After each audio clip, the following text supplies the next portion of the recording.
Hello, I'm Anna, and you're tuned into Inflation Watch, Bank of Jamaica's monthly update on price movements.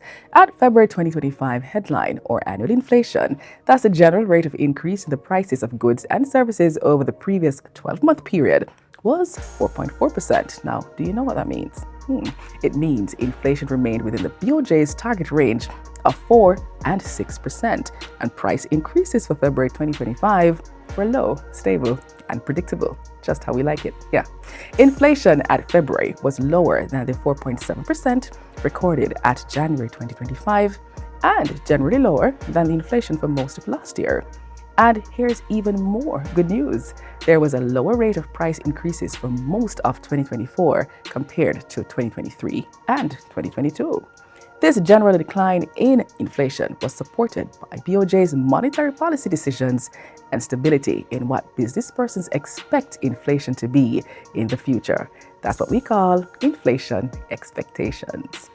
Now, the increase in prices in February 2025 relative to a year earlier resulted mainly from more expensive fruits and vegetables such as ripe bananas, oranges, watermelons, dried coconuts, and carrots and cabbage.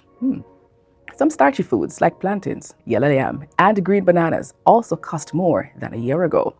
February's inflation also reflected more expensive household rent, higher electricity rates, and higher prices for meals consumed away from home. Now that you're up to speed with the factors that influenced inflation at February 2025, it's over to BJ for more on how a relatively stable foreign exchange market helps to achieve low, stable, and predictable inflation. Hi, BJ here with more on the impact of the exchange rate on inflation. Remember, the exchange rate is the amount of Jamaican dollars needed to buy $1. Jamaica has a free floating exchange rate. That means the rate is set by demand and supply in the market. So, the exchange rate will move up and down from time to time. But Bank of Jamaica makes sure that the movement don't create panic, don't upset the orderly functioning of the market, and don't cause people to expect higher inflation. Two-way movement in the exchange rate helps the economy to deal with shocks like hurricanes or a big increase in oil price on the world market. When the exchange rate appreciates, that means it costs less Jamaican dollars to buy $1. The negative effect on prices is generally less. However, when the exchange rate depreciates, when it costs more Jamaican dollars for $1, imported things like equipment, services, or products needed for production generally cost more. Imported finished goods ready for sale or things made in Jamaica with imported materials would also generally cost more. One benefit of depreciation, however, is that the demand for goods made in Jamaica increases locally, especially if they cost less than imported goods.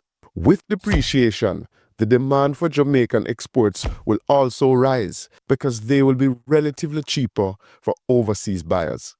So, remember, a stable foreign exchange market with a floating exchange rate that moves up and down is positive for Jamaica. BOJ worked to manage the up and down movement so that even though the rate floats, there's relative stability and the movement don't threaten the inflation target of between 4 and 6%. That way, BOJ tried to keep price increases low, stable and predictable for everybody. More on inflation next time. Very useful information there, BJ. Thank you. And that's a wrap for Inflation Watch, looking at price movements at February 2025. Join us again next time when Bank of Jamaica will bring you another episode of Inflation Watch, where we track inflation and explore the factors influencing price movements in Jamaica. I'm Anna. Keep watching.